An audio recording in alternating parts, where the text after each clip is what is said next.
bendiga, mis amados hermanos. Muy buenas noches. Este martes de estudio bíblico, hermanos. Estamos estudiando cartas generales, carta de Santiago. El día de hoy, hermanos, si Dios nos lo permite, estamos terminando prácticamente el capítulo 4. Y bueno, hermanos, le invito a que participe, a dar su breve comentario, hermanos. Acuérdense, un versículo y un comentario breve, hermanos, con sus propias palabras, algo que le haya gustado del siguiente capítulo. Estamos hablando ya del capítulo 5. Hermanos, vamos a orar y que el Señor nos guíe para terminar este bonito capítulo 4, hermanos. Acuérdense que vamos a ver de los versículos del 13 al 17. Bueno, ahorita voy a explicar por dónde vamos, hermanos, porque es importante que nos ubiquemos un poquito, ¿vale? Vamos a orar, hermanos. Padre Santo, en el nombre de nuestro Señor Jesucristo, te agradamos, te alabamos y te glorificamos, Padre, porque queremos agradarte, mi Dios, poniendo atención a tu palabra. Gracias por la bendición que nos das de tu palabra, por el placer que me das a mí, Padre, de ser tu siervo y también de servir a tu iglesia a través de este estudio bíblico. Que mi vida solo sea un instrumento de gracia en tus manos y que lo que aprendamos en estos versículos maravillosos, Padre, sean de gran bendición, de edificación para tu amada iglesia, en el nombre de Jesús. Amén. Amén, hermanos. Y bueno, pues vamos a continuar, hermanos. Mire que estamos en la sección... le voy a mencionar, hermanos, por dónde vamos, porque es importante que ubiquemos por ahí, ¿verdad? A ver, estamos estamos terminando, hermanos, la sección 4, que tiene por título Sometimiento, que es todo el capítulo 4, hermanos, y estamos prácticamente en la parte B, hermanos, donde se habla del sometimiento a la voluntad de Dios. Esta es la parte B, hermanos, de este capítulo. Y bueno, pues yo le invito, hermanos, a que tenga su material listos de los versículos del 13 al 17. Son breves, hermanos, por eso, primero Dios, vamos a terminarlo el día de hoy, de versículos del 13 al 15, número 1, ejemplo, y número 2, el bien y el mal, versículos del 16 al 17. Vamos a comenzar, hermanos, con este bonito estudio, ¿verdad? Y bueno, hermanos, inciso B, sometimiento a la voluntad de Dios. Número 1, versículos del 13 al 15, ejemplo, hermanos. Mire bien, usted lo tiene ahí en su material. Vamos a empezar con una palabra, el orgullo. Bueno, orgullo es la palabra con la que vamos a iniciar. Y bueno, hermanos, es tremendo porque el orgullo le cierra, fíjese bien, los ojos al hombre para que no vea la realidad de todo mal, que ni siquiera ve lo ridículo de sus hechos. O sea, qué tremendo es el orgullo, ¿eh? O sea, a veces de repente somos medio patéticos, hermanos, en muchas cosas, y por el orgullo ni siquiera nos damos cuenta, hermanos, de lo terrible, de a veces de nuestros actos pecaminosos, de nuestros errores. Peor, si usted no se da cuenta de ello, si usted no se da cuenta de que eso no le sirve a nadie, ni a usted ni a su familia, es porque usted es orgulloso. Mire que el hombre habla y hace planes como si fuera el amo de su vida y Dios no existiera. Qué tremendo, hermanos, porque ese es el tema que vamos a tratar el día de hoy, hermanos. Vamos a tratar el tema de cuando hacemos planes y no tomamos en cuenta a Dios. Y esto es muy común, hermanos, en los cristianos contemporáneos. Así es, hermanos, mire qué ingenuidad. Santiago ha alcanzado a oír esta charla absurda, la registra y demuestra a sus lectores la insensatez de vivir una vida de ateísmo práctico. Ojo, esto es muy interesante porque usted podrá decir que es cristiano, pero muchas cosas que tenemos, muchas cosas que hacemos, muchas cosas que planeamos, sobre todo, que este es un tema delicado del que vamos a estar hablando, pues no está Dios, no está en Dios. Yo de repente escucho, hermanos, ¿verdad? Primero Dios, hermano, la siguiente semana ya nos vamos de la ciudad y no sé qué, y bueno, y ni siquiera nos dieron la oportunidad de como iglesia orar, ¿verdad? Y yo sí les reclamo y les digo, y bueno, ¿y cuándo lo planearon? No, ya lo teníamos, pues no, sí. Luego dicen que han orado mucho por ello, ¿no? Y yo les digo, pero si la iglesia no sabe nada de eso. Pues ahí les avisa. Me han dicho así, hermano, me han dicho así. Entonces yo digo, ellos no consideraron a Dios en sus planes, y eso es delicado, hermanos. Mire, entonces dijimos que Santiago ha alcanzado a oír esta charla absurda, la registra y demuestra a sus lectores la insensatez de vivir una vida de ateísmo práctico. Sin embargo, hermanos, miren que las personas a las que Santiago se dirige parecen ser judíos cristianos que viven en la dispersión. Recordemos, hermanos, que es a ellos a quienes Santiago escribe esta carta y no a incrédulos. Ojo, no esté pensando en este estudio, en el vecino que ni cristiano es, o en el pariente que ni cristiano es, ¿verdad? No, este es para cristianos, hermanos, cristianos. Aunque su tono cambió, ¿se acuerda? La semana pasada que hablábamos del tono de Santiago. Santiago parece indicar, hermanos, que los lectores saben qué hacer, lo que es bueno. Y eso vamos a hablarlo más adelante, versículo 17. Lo que da a entender, hermanos, que pertenecen a la comunidad cristiana. Por esta razón, bueno, vamos a interpretar los siguientes versículos como parte del discurso dirigido a los miembros de la iglesia. Versículo 13. Vamos ahora, los que decís, hoy y mañana iremos a tal ciudad y estaremos allá un año y traficaremos y ganaremos. Aquí tenemos un ejemplo, hermanos, de gente que hace sus planes y su trabajo sin pensar en Dios. Al pasar por alto a Dios, hermanos, muestran tanta arrogancia como la persona que difama a su prójimo. El pecado, hermanos, de no acudir a Dios en oración es una de las ofensas más comunes que el cristiano comete, hermanos. Santiago se está dirigiendo a un grupo específico de la iglesia, a saber, a los mercaderes. Capta su atención con una expresión muy, muy característica. Usted lo tiene ahí en su Biblia, al menos en la versión Reina Valera, ¿verdad? Vamos ahora.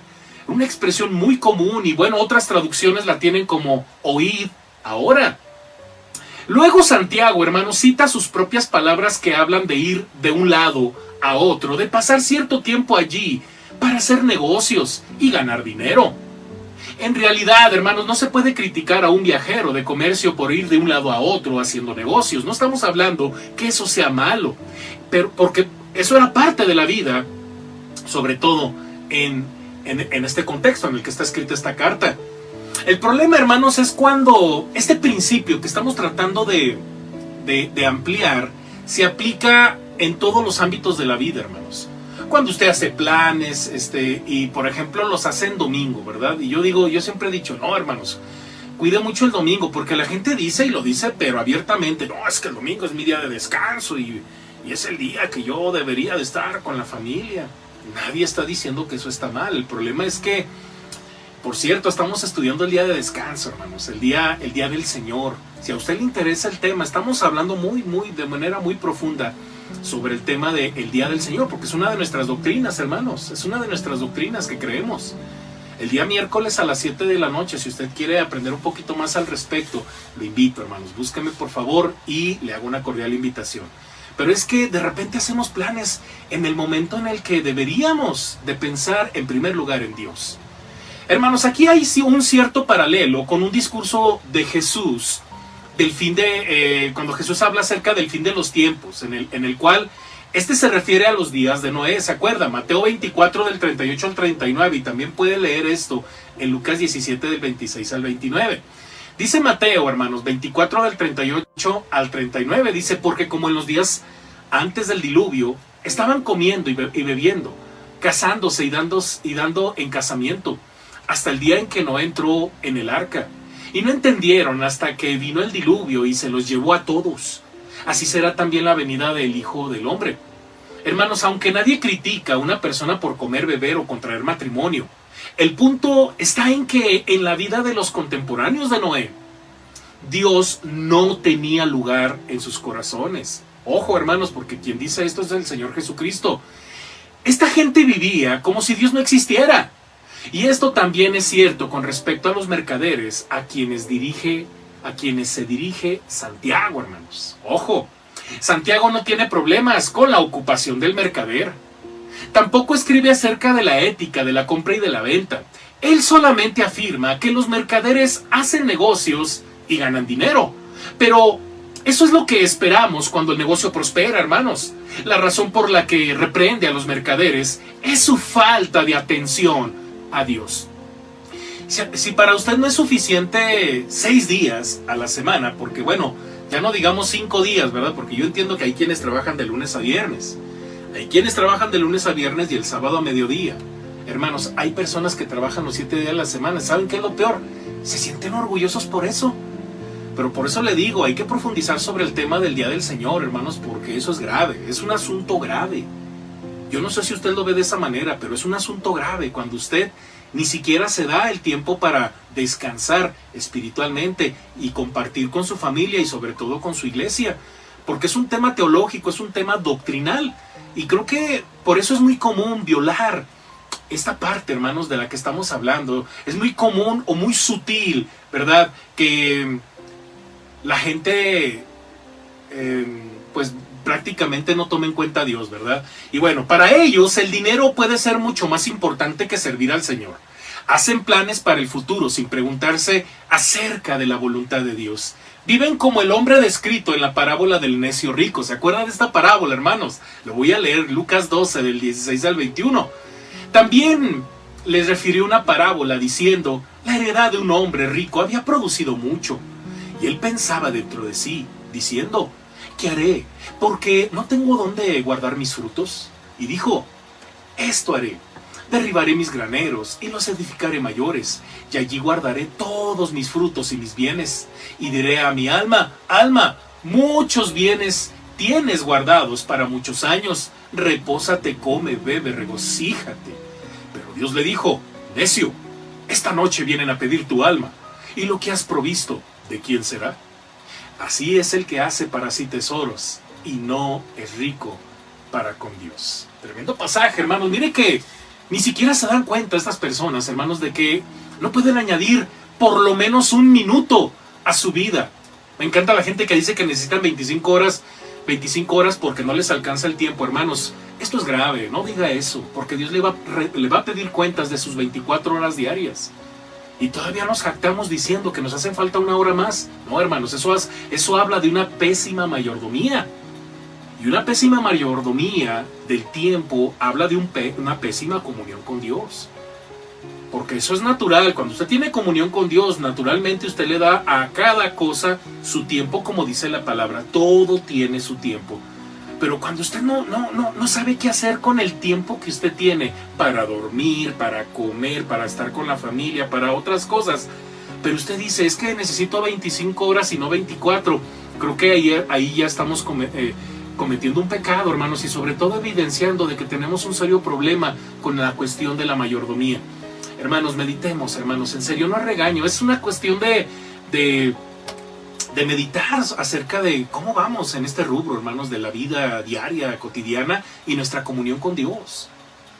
Porque no puede ser posible, hermanos, que ni siquiera nos tomemos un tiempo, oiga, para el reto príncipe, hermanos. A lo mucho leemos 4 capítulos diarios, hermanos, y es una maravilla. Ahorita estamos estudiando el libro de Job. Entonces, estamos leyendo el libro de Job como familia, según el reto príncipe, según el programa del reto príncipe. Y es maravilloso. Ahora, si usted es de las personas, es que ni tiempo tengo para eso, pídale perdón a Dios y haga algo, porque eso no tiene nada de santo, hermano.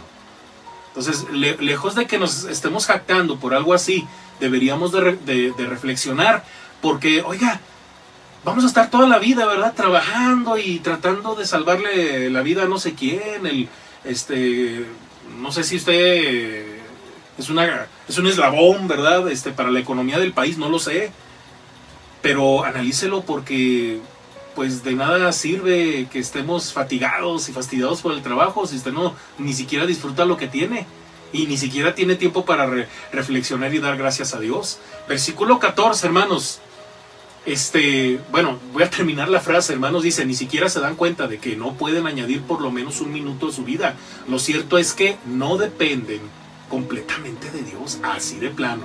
14, hermanos, versículo 14 dice: cuando no sabéis lo que será mañana, porque ¿qué es vuestra vida? Ciertamente es neblina que se aparece por un poco de tiempo y luego se desvanece. Hermanos, si no tenemos idea de lo que traerá el futuro inmediato, ¿cuál es entonces el propósito de la vida, hermanos? ¿Cuál es el propósito de la vida? El escritor de Eclesiastés, por ejemplo, hermanos, menciona repetidamente la brevedad de la vida y comenta ácidamente acerca de la falta de significado de la búsqueda del hombre de posesiones materiales. Sin embargo, cuando concluye su libro, hermanos, afirma El verdadero propósito de la vida, acuérdese, Eclesiastés 12:13, el fin de todo el discurso oído es este: teme a Dios y guarda sus mandamientos, porque esto es el todo del hombre. Los teólogos británicos, hermanos, del siglo XVII, se preguntaron, ¿cuál es la finalidad principal del hombre? Y contestaron, la finalidad principal del hombre es glorificar a Dios y disfrutarlo para siempre. Los mercaderes, hermanos, a quienes se dirige Santiago, no se han preguntado cuál es el significado de la duración de la vida.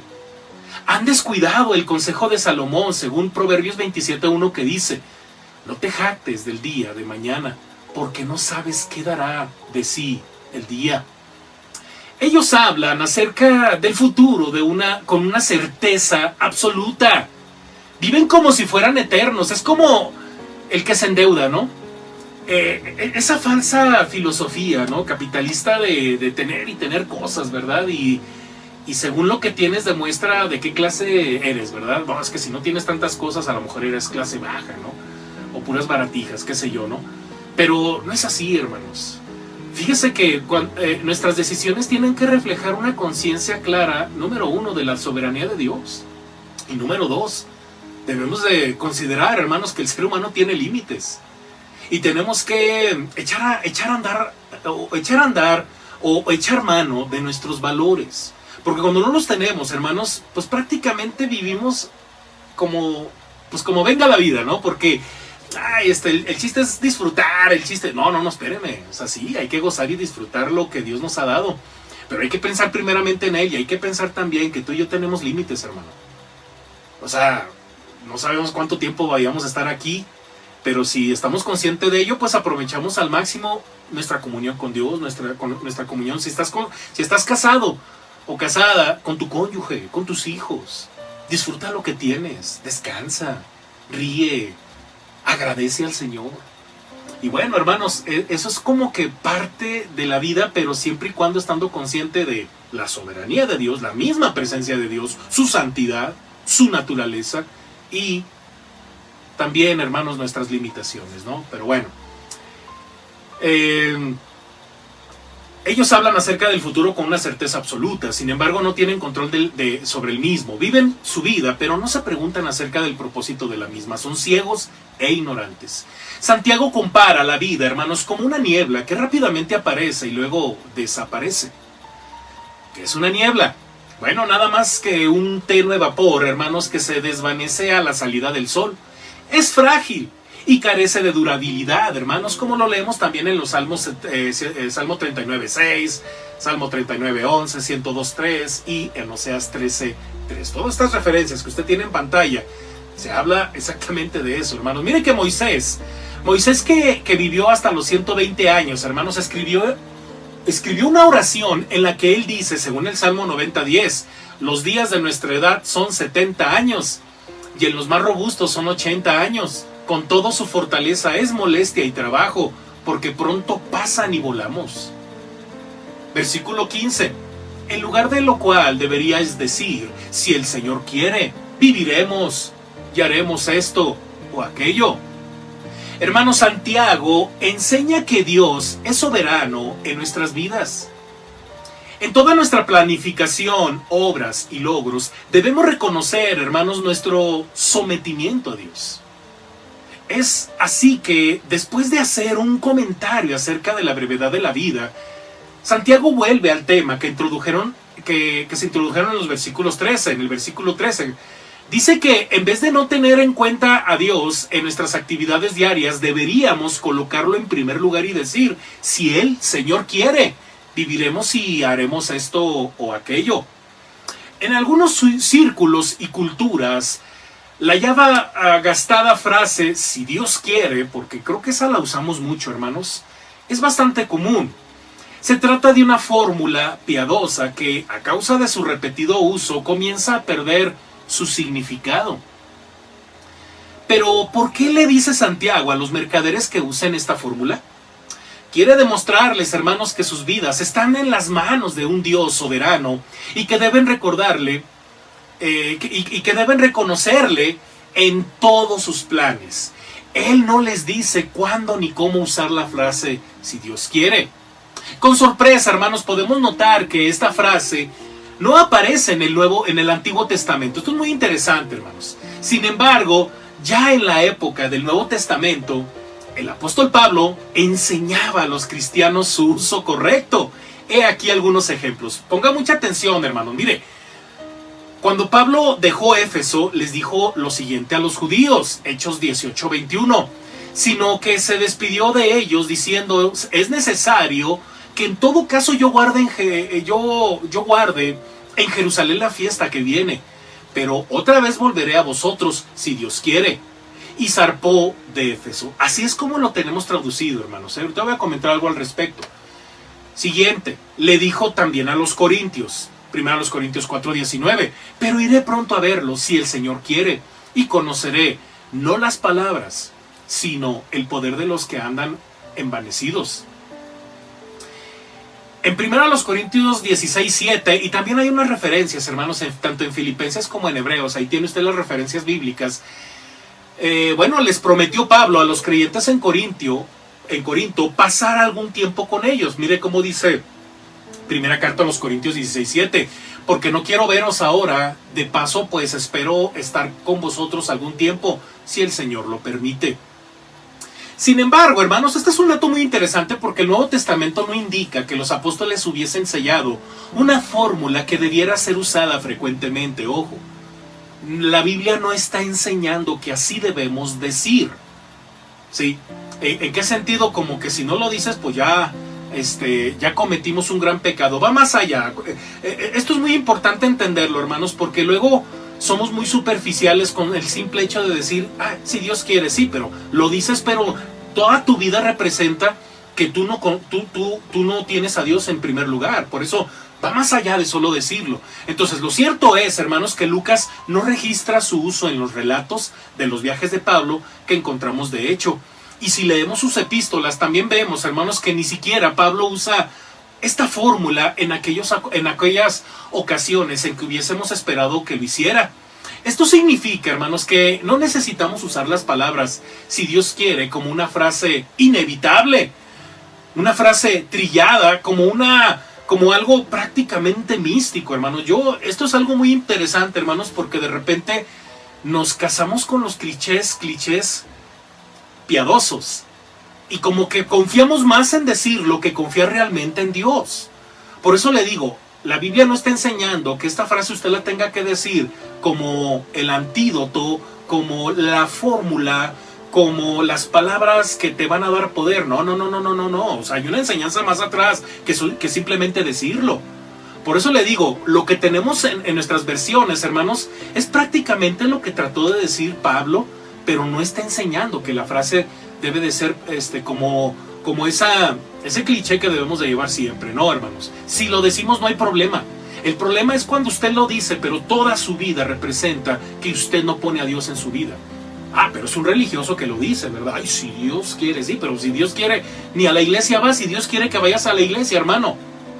No, es que si Dios quiere, hermano, ni siquiera lees la Biblia, hermano, ni siquiera te metiste al reto príncipe, que es lo que Dios quiere. Pero Dios quiere, ¿verdad? Si Dios quiere. No sé si me explico, hermanos, porque de repente caemos en esa absurda manera de ver la vida cristiana, con puras frasecitas, ¿verdad? Trilladitas, ¿no? Así como que, yo le digo a Diosito y Él me escucha. No, pues claro, Él te escucha. Él escucha todas nuestras falacias y ve todas las cosas que hacemos cuando ni siquiera lo consideramos. Entonces, la Biblia no está enseñando que tú digas una frase. La Biblia te enseña a que dependas de Él, a que realmente pongas toda tu vida en primer lugar. Y claro, naturalmente, hermano, naturalmente, hermana, vamos a decir si Dios quiere, claro, porque nuestra vida representa todo eso, hermano. Entonces, es muy importante esto, hermanos, porque de repente somos me incluyo, somos muy superficiales en esa parte, ¿verdad? Y bueno, hermanos, eso sí, toda nuestra vida debemos vivir como hijos de Dios, que saben que están seguros bajo el cuidado protector de su Padre Celestial. Todo creyente, hermanos, debe vivir de tal manera que, según dice el poeta y clérigo escocés del siglo XIV, hermanos, Horatius Bonar, fíjese bien lo que dice este hombre: en ningún momento del día o de la noche esté ausente lo sagrado. Adelante, hermano. Esa es Esa es una vida cristiana gozosa. Y bueno, vamos a leer algunas consideraciones prácticas, hermanos, de estos versículos rápidamente. Alguna vez, hermanos, más bien dice aquí, cada vez vemos con mayor frecuencia que la palabra secularismo aparece en los círculos cristianos como si la misma tuviese un lugar legítimo en el cristianismo. Esta expresión se refiere a una visión del mundo y de la vida que ignora a Dios y se burla de su palabra. El secularismo, hermanos, es una filosofía que penetra en todas las esferas de la vida, que rechaza a Dios y exalta al hombre. Desde el tiempo de la Reforma, hemos atesorado la verdad de que este mundo creado por Dios y redimido por Cristo es el banco de tareas del cristiano. Por lo tanto, el trabajo que efectuamos en dicho lugar es hecho para la gloria de Dios. Por lo tanto, los cristianos aceptan el señorío de Cristo en cada esfera de su vida. Reconocen a Dios, como lo leemos en Proverbios 3:6, reconócelo en todos tus caminos y Él enderezará tus veredas. Escoge bien vivir en obediencia a la voluntad de Dios, hermanos, tal como se revela en su palabra. Saben discernir lo que es bueno, recto, honorable, justo y equitativo. Prácticamente, además, la regla de oro de Lucas, practican la regla de oro de Lucas 6:31. Y como queréis que hagan los hombres con vosotros, así también haced vosotros con ellos. Rápidamente, hermanos, nos pasamos a los últimos 2 versículos de este estudio. Es muy breve, hermanos. Yo quise aprovechar, porque son 2 materiales. A usted le llegaron 2 materiales, hermanos, de los versículos del 13 al 15, ¿verdad? Que como dijimos, tiene que ver con ejemplos, ¿verdad? El día de hoy, bueno, en esta última porción del capítulo 4, que son los versículos del 16 al 17, vamos a hablar de el bien y el mal. Punto número 2. Versículo 16 dice la palabra de nuestro Dios: pero ahora os jactáis en vuestras soberbias, y toda jactancia semejante es mala. Hermanos, este versículo nos recuerda a la vigorosa advertencia de Santiago cuando citó el Antiguo Testamento. Allá, Proverbios 3:34, según el verso 6 del capítulo 4 de Santiago, cuando dice: ciertamente Él escarnecerá a los escarnecedores y a los humildes dará gracia. Algunos de los comerciantes, hermanos, habían hecho su viaje, se habían arriesgado y habían obtenido una buena ganancia. Como siempre sucede, el éxito llama al éxito y junto con la prosperidad viene el orgullo y la autosuficiencia. Estos mercaderes, hermanos, habían confiado en su propia perspicacia y ahora se jactaban de sus logros. El erudito bíblico inglés, traductor, autor y clérigo, y más conocido por su versión del Nuevo Testamento en el inglés moderno, J.B. Phillips, aporta el siguiente comentario. Ojo, hermanos, dice: como están las cosas, es como sienten cierto orgullo de ustedes mismos al planificar su futuro con confianza excesiva. Este tipo de orgullo es muy malo. Hermanos, fin de la nota. Hermanos, mire que la jactancia humana es vana, porque le da la gloria al hombre y no a Dios. Este tipo de alarde incluye jactarse de los propios logros. Esto no solo es injustificable, sino que también es totalmente inaceptable a Dios, hermanos. Es malo. Basándose en su experiencia personal de un aguijón en la carne, Pablo está en condiciones de enseñarnos que solo podemos jactarnos en la debilidad. Es en dicha debilidad que el poder de Dios se hace evidente, como lo leemos, hermanos, ahí en la segunda carta a los Corintios 11:30. Si es necesario gloriarse, me gloriaré en lo que es de mi debilidad. Y obviamente, ¿verdad? Capítulo 12 del versículo 5 y versículo 9. Previamente Pablo dice, ¿verdad? Para que la excelencia de las revelaciones no me exaltasen desmedidamente, me fue dado que un aguijón en la carne. Si había alguien que se podía jactar de todo lo que sabía, déjame decirte, hermano, que es el apóstol Pablo, y él nos da una gran lección sobre el tema. En otras palabras, hermanos, el cristiano solo puede jactarse en la medida en que vive su vida dependiendo de Dios y siendo responsable con Él. Versículo 17. Ya vamos a terminar el capítulo 4, hermanos. Y al que sabe hacer lo bueno y no lo hace, le es pecado. Santiago concluye esta sección específica de su carta, hermanos, con un dicho proverbial que quizás circulaba en el mundo judío de su tiempo. El adverbio, pues, vincula, hermanos, al proverbio con el discurso precedente. Pero el tono de lo que se dice cambia, puesto que Santiago ya no se está dirigiendo específicamente a los mercaderes, sino a todos los lectores de su carta. Oiga, eso nos incluye también a nosotros, hermanos. El dicho proverbial, hermanos, formula una seria advertencia en contra del pecado de la negligencia.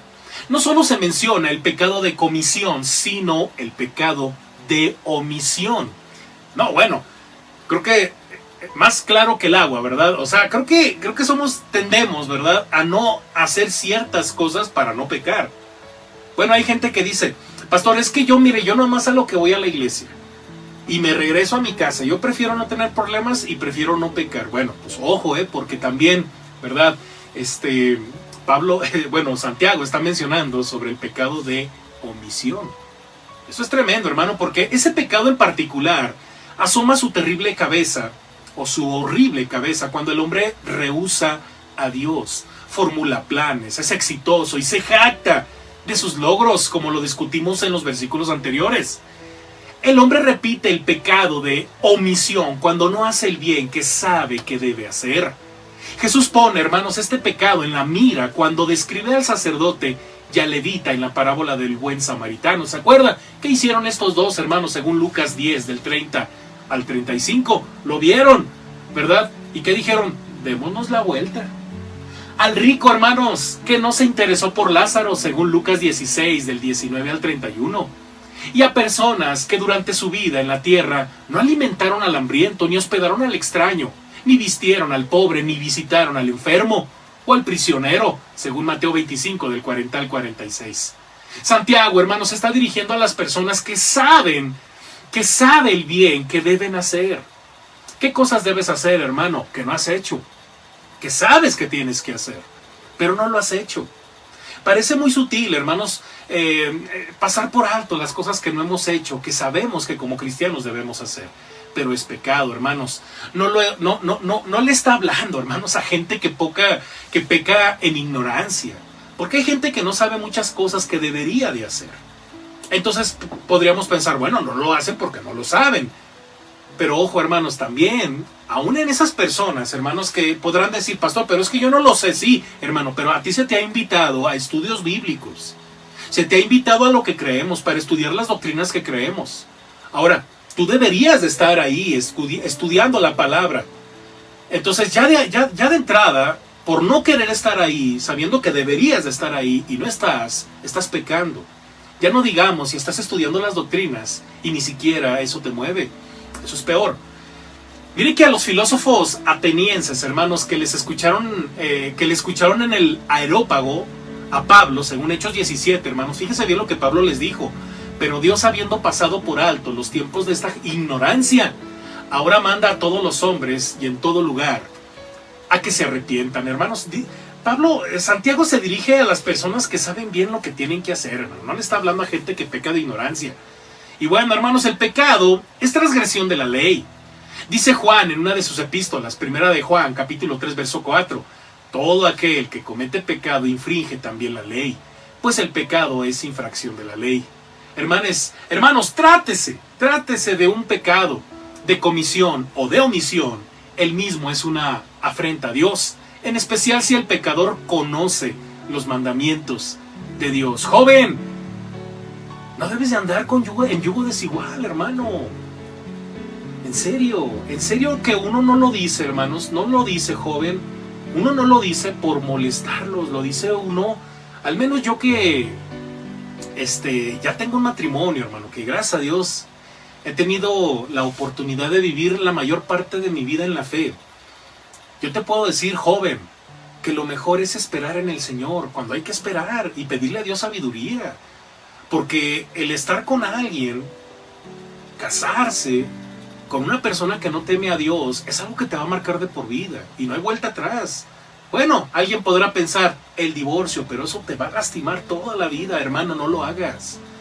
Entonces, seamos serios, aún en esas cosas, mi querido hermano joven. Mira que nunca debe tomarse, hermanos, nunca debe tomarse el pecado a la ligera, hermano. Yo como pastor, hermanos, con mucho amor le digo a los jóvenes, no subestimen el mundo, no subestimen incluso las pláticas que tienen con sus amigos, no subestimen, hermanos, las redes sociales. Mire que yo me he enterado de casos muy lamentables por las benditas redes sociales. Ahorita estamos usándolas, pero hay que tenerles respeto, hermanos. Quizá usted, joven, se siente experto, ¿verdad? Manejándolas, hasta tiene su propio canal y quizá algunos por ahí ganan dinero por ello, que no está mal. Es parte de las oportunidades que tenemos y de las herramientas que tenemos para hacer un montón de cosas, pero no las subestimemos. Mucho cuidado, joven. Nunca debemos tomar el pecado a la ligera, hermanos. Esto es especialmente cierto del pecado de omisión, al cual con frecuencia se le da la inocente apariencia de descuido. Ay, es que se me olvidó, pastor, que era el culto. Yo no creo que se te haya olvidado. Es que no quisiste. Es que algo está pasando en tu comunión con Dios. Ay, Dios, pero para la próxima, ¿verdad? Tengamos mucho cuidado, hermanos. Mire, pero no es así, dice aquí el bosquejo que yo le escribí, hermanos. Consideremos el discurso de despedida de Samuel, ¿se acuerda?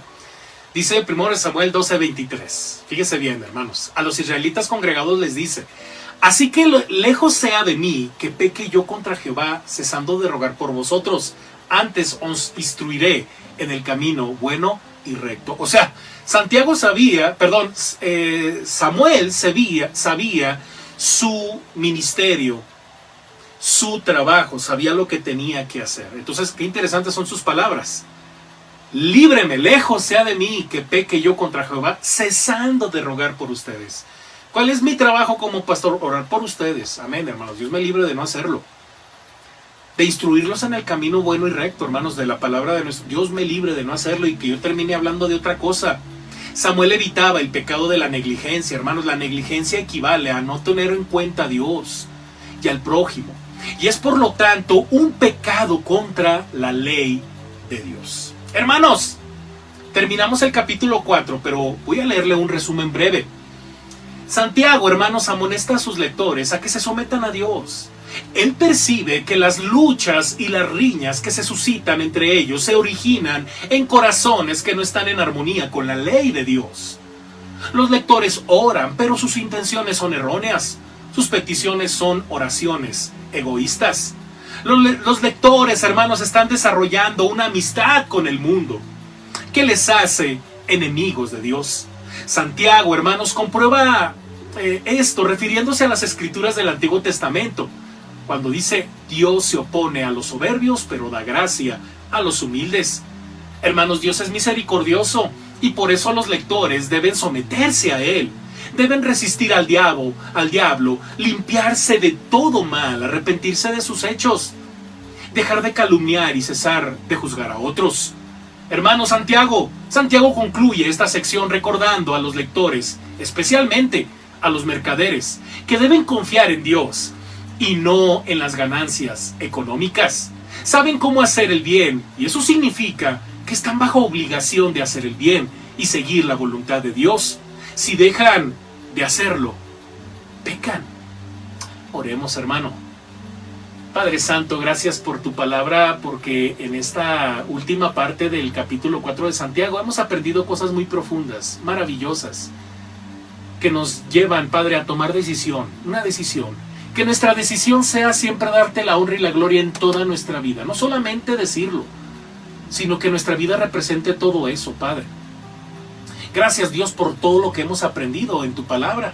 Gracias, Dios, porque ya sabemos cómo es el camino. Perdónanos, Padre, ten misericordia de nosotros si sabiendo hacer lo bueno no lo hemos hecho. Danos el valor, danos la sabiduría, la gracia para hacerlo, para glorificarte, para que, Padre bendito, se cumpla el propósito tuyo en nuestras vidas. Que seamos una iglesia obediente, que sabe hacer lo bueno y lo hace y de esa forma te glorifica. En el nombre de Jesús. Amén. Amén, mi querido hermano. Y bueno, el día de mañana, si Dios nos lo permite, a las 7 de la noche tenemos Lo que Creemos. Puedes participar. Acuérdate que estamos estudiando la doctrina del Día del Señor. Es un tema muy importante, hermano, sobre todo con este posible regreso, hermanos, a cultos presenciables. Todavía no lo sabemos, hermanos. Yo quiero decirle que oremos por lo que está pasando en el sur de nuestro país, allá en Quintana Roo, hermanos, en Yucatán, en Tabasco y en otra parte del sur, hermanos, están a la alza los contagios, hermanos, porque la gente está muy relajada. Esperemos que eso, hermanos, no nos llegue hasta acá, hermanos, pero estamos orando por eso, hermanos, y seamos sabios, seamos pacientes. Yo entiendo, hermanos, que ya están algunos vacunados, pero aún así, hermanos, podemos contraer el bicho y pegárselo a alguien que seguramente no está vacunado. No sé mucho al respecto, no quiero incluso decir otras cosas, pero sí le digo esto de la alza, porque esto salió en las noticias, hermanos. Entonces estamos orando por ello.